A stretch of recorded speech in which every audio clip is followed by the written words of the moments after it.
नमस्कार मेरे प्रिय विद्यार्थियों। पिछली लगभग 2-3 कलाओं से हम हमारे पाठ्यक्रम का जो 14वां पाठ है हिंदी में उज्जवल भविष्य की संभावनाएं, यह पाठ देख रहे हैं। इसके लेखक डॉक्टर दामोदर खड़से जी है। यह एक भाषण है दोस्तों, डॉक्टर दामोदर खड़से जी का भाषण है जो कुछ अंश हमारे पाठ्यक्रम में रखा है।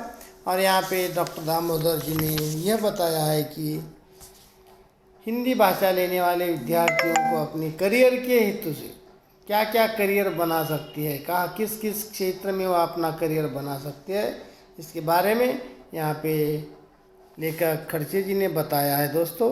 और हम देख रहे हैं किस प्रकार से हिंदी भाषा लेने वालों को किस किस क्षेत्र में अपना करियर बना सकते हैं। जैसे कि ये देखा है कि पिछली कालांश में हमने देखा है कि रक्षा विभाग में अनुसंधान और विकास का काम बड़ी मात्रा में होता है। अब रक्षा विभाग के अन्वेषक अपनी शोध पत्र हिंदी में भी तैयार करते हैं। विविध रिपोर्ट, प्रकाशन और शोध कार्य हिंदी में होते हैं। इसी के साथ साथ जो संघ लोक सेवा आयोग होता है दोस्तों, जिसे हम यूपीएससी कहते हैं, तो यह यूपीएससी की परीक्षाओं का भाषण माध्यम भी हिंदी ही है। पुलिस प्रशासन, वित्त, रक्षा, रेल आदि क्षेत्रों के लिए भी दी जाने वाली जो भी परीक्षाएं होती है वह हिंदी में ही होती है। कई उम्मीदवारों ने आईएएस की परीक्षा हिंदी माध्यम से ही दी है और उत्तीर्ण भी हुए हैं। इतना ही नहीं, मैं आपका ध्यान इस ओर आकर्षित करना चाहूँगा कि विधि क्षेत्र में भी हिंदी का व्यापक उपयोग हो रहा है। जो विधि क्षेत्र कहते हैं दोस्तों, विधि मालूम है, वह जो किसी पूजा पाठ की विधि नहीं है, तो विधि यानी न्यायालय, कोर्ट। तो विधि क्षेत्र में भी इसका बहुत मात्रा में हिंदी भाषा का उपयोग होता है। न्यायालयों में हिंदी के उपयोग के लिए प्रावधान किया गया है। जिला और ग्रामीण न्यायालयों में हिंदी और भारतीय भाषाओं का उपयोग किया जा रहा है। संसद की कार्यवाही हिंदी और अंग्रेजी दोनों भाषाओं में की जाती है। विधि मंत्रालय ने विधि शब्दावली का निर्माण कराया है। इससे विधि क्षेत्र में शब्दों की एकरूपता सुनिश्चित करने में सहायक हो रही है। इतना ही नहीं, तकनीकी क्षेत्र में भी हिंदी ने अब प्रवेश कर लिया है। अंतरिक्ष विभाग, परमाणु विभाग, भारी उद्योग जैसे नितांत तकनीकी क्षेत्र में हिंदी का प्रयोग होने लगा है। इस क्षेत्र में विशेषज्ञों की निपुणता का उपयोग बड़ी तेजी से बढ़ रहा है। संगणक के आगमन के साथ प्रयोजनमूलक हिंदी की आवश्यकता बढ़ती जा रही है। इसमें मूलतः आलेखन, टिप्पणी, पत्राचार, शब्दावली का निर्माण तथा अनुवाद विषयक उपयोगिता हर क्षेत्र में देखी जा सकती है। गूगल में किए गए अनुवाद के विविध उपयोग जन जन तक पहुंच रहे हैं। जैसे मोबाइल, लैपटॉप, टैब आदि में हिंदी का प्रयोग अपनी जगह बना चुका है। विभिन्न विभागों में अब हिंदी माध्यम से तकनीकी विषयों का प्रशिक्षण दिया जाने लगा है। पारिभाषिक शब्दावली का कार्य भी बड़े पैमाने पर चल रहा है। हमने अब तक विभिन्न क्षेत्रों में अंग्रेजी शब्दावली का ही प्रयोग किया है। आज हर क्षेत्र में सामान्य जन को समझने या समझाने के लिए हिंदी पारिभाषिक शब्दावली के निर्माण की आवश्यकता महसूस की जा रही है। इसलिए इस शब्दावली को तैयार करने का काम बड़ी तेजी से हो रहा है। इस क्षेत्र में देखो दोस्तों, हमारे पाठ्यक्रम में भी पारिभाषिक शब्दावली रखा गया है। 11वीं में देखो, 12वीं में देखो, पारिभाषिक शब्दावली हमें रखा गया है। और इसका उसका कारण यही है कि यह जो पारिभाषिक शब्दावली हम समझकर आगे टेक्निक या तकनीकी क्षेत्र को हम आसान बना सकते हैं। इसलिए इसीलिए इस शब्दावली को तैयार करने का काम बड़ी तेजी से हो रहा है। इस क्षेत्र में अनेक विद्वान कार्यरत है। जैसे प्रौद्योगिकी विकसित होती जाएगी वैसे वैसे इसकी आवश्यकता बढ़ती जाएगी। आप अपनी योग्यता, कौशल तथा ज्ञान के आधार पर इस क्षेत्र में रोजगार के अवसर पा सकते हैं। भारत सरकार ने विविध कार्यालयों, बैंकों, बीमा कंपनियों, उपक्रमों में हिंदी का अधिकतम प्रयोग हो रहा है। मित्रों, आप जानते ही हैं कि आज सेवा क्षेत्र में अनेक रोजगार उपलब्ध है। इन सभी सेवा क्षेत्रों में भी हिंदी का प्रयोग अब सामान्य बात है। दवाई कंपनियां अब अपनी दवाइयों से संबंधित सूचनाएं हिंदी में देने लगी है। जन सेवा से संबंधित उपयोग की वस्तुओं की पैकिंग पर अवश्य जानकारी अब हिंदी में होती है। रेल, टेलीफोन, बैंक, बीमा, शेयर मार्केट आदि से संबंधित कार्य जानकारियाँ हिंदी में ही दी जाने लगी है। जैसे कि अंतर्राष्ट्रीय स्तर पर लगभग 127 देशों के विश्वविद्यालयों में हिंदी पढ़ाई जाती है। देखिए तो केवल अपने भारत देश में ही हिंदी नहीं है, तो अंतर्राष्ट्रीय स्तर पर भी लगभग 127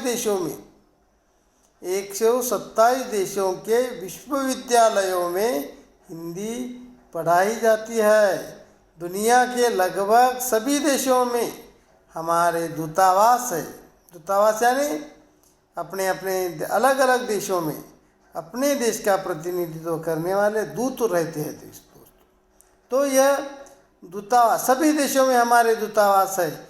इसी तरह दुनिया के तमाम देशों के दूतावास हमारे देश में, दुनिया के अलग अलग देशों के दूत हमारे देश में, और हमारे देश के दूत और दुनिया के अलग अलग देशों में हमारे दूत जाकर बसे हुए हैं या रहना पड़ता है उनको। तो देशों के दूतावास हमारे देश में, कई दूतावासों में अब हिंदी विभाग की स्थापना हो चुकी है। इस विभाग में हिंदी अधिकारी, हिंदी अनुवादक, हिंदी सहायक जैसे पद होते हैं। इस विभाग द्वारा देश विदेश से संबंधित जानकारी, घटनाएं, स्थितियां आदि को हिंदी में भी तैयार किया जाता है और भारत के विदेश मंत्रालय को भेजा जाता है। इन पत्राचारों, समाचारों, रिपोर्टों में हिंदी का उपयोग होता है।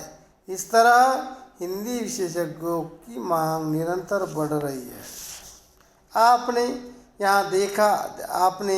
अपने यहाँ देखिए तो भारत में कई पर्यटन स्थल है। अगर अपने देश की बात की जाए तो अपने देश में कई पर्यटन स्थल है, जो यहाँ धार्मिक, ऐतिहासिक, प्राकृतिक, सांस्कृतिक, सागरीय तट एवं पर्वतीय स्थलों का ऐसा खजाना है जो दुनिया के बहुत कम देशों में पाया जाता है।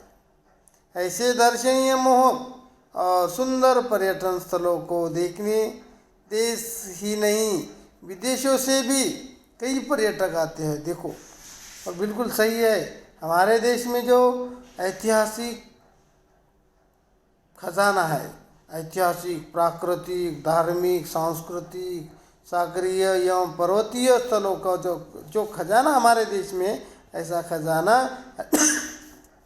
अन्य किसी भी देशों में नहीं है। और यह खजाना देखने के लिए केवल भारतीय नहीं है, तो बाहर देशों के लोग भी हमारे देश में आते हैं। हमारे देश का ऐसे दर्शनीय, मोहक और सुंदर पर्यटन स्थलों को देखने के लिए आते हैं विदेशी लोग, और विदेशों से भी यहाँ पे आकर बस जाते हैं। ये पर्यटक स्थानीय या प्रादेशिक भाषा नहीं जानते, और ये जो भारत अलग अलग देशों से जो पर्यटक आते हैं, वह पर्यटक हमारे अपनी स्थानीय भाषा को नहीं जानते।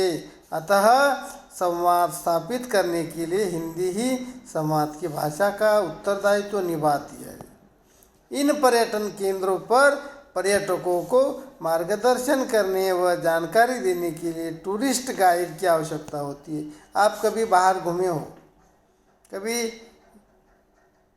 तीर्थ यात्रा या कभी किसी ऐतिहासिक स्थलों को देखने के लिए अगर आप गए होंगे तो आपको मालूम होगा कि वहाँ पर टूरिस्ट होते या गाइड होते, टूरिस्ट गाइड होते, जो हमें वहाँ की पूरी इतिहास, पूरा हिस्ट्री, वहाँ की पूरी हिस्ट्री हमें बताते हैं दोस्तों। वहाँ का मार्ग बताते हैं और वो उनकी भाषा कौन सी होती है? हिंदी। वैसे ही बाहर देशों से आए हुए जो टूरिस्ट होते हैं उनको भी समझाने वाली जो भाषा होती है दोस्तों वह है हिंदी ही। इस दृष्टि से भी हिंदी भाषा का आधार पर भी रोजगार का एक माध्यम बना हुआ है। कुछ पर्यटन स्थल पर ऐसी संस्थाएं भी है जो टूरिस्ट गाइड उपलब्ध करा कर देती है। इसके लिए आपको विभिन्न पर्यटन स्थलों की जानकारी लेकर भाषा कौशल्य प्राप्त करना, उच्चारण में स्पष्टता होना, बहुभाषी होना, मृदुभाषी होना तथा सरल सहज भाषा का प्रयोग करते आना चाहिए। हिंदी में या हिंदी के स्नातकोत्तर विद्यार्थी इस क्षेत्र में अपना रोजगार पा सकते हैं। बिल्कुल सही है दोस्तों, और यह एक बड़ी संधि है विद्यार्थियों के लिए, बड़ी सुवर्ण संधि कह सकते हैं हम, जो अलग अलग देशों से या अपने ही देशों से जो प्रेक्षणीय स्थल, ऐतिहासिक, धार्मिक स्थल, प्राकृतिक, सांस्कृतिक, सागरीय, पर्वतीय, ये जिन स्थलों को देखने के लिए जो बाहर से लोग आते हैं उनको मार्गदर्शन करने के लिए, तो एक गाइड बनने के लिए यह एक उत्तम माध्यम है दोस्तों। और वहाँ पे आप बहुत कुछ पैसा कमा सकते हैं। तो ठीक है, ऐसे अलग अलग क्षेत्रों में हिंदी को लेकर हम, हिंदी भाषा को लेकर हम अपनी करियर को अच्छी तरह से बना सकते हैं और उस करियर के माध्यम से हम अपनी बहुत कुछ संपत्ति भी कमा सकते हैं। इस प्रकार से यह भी एक क्षेत्र है जहाँ जो हिंदी भाषी विद्यार्थियों के लिए एक उज्ज्वल भविष्य बनाने का एक माध्यम है। ठीक है दोस्तों, तो आज के लिए हम यहीं पे रुकते हैं, बाकी का हम कल की कालांश में देखते हैं। धन्यवाद।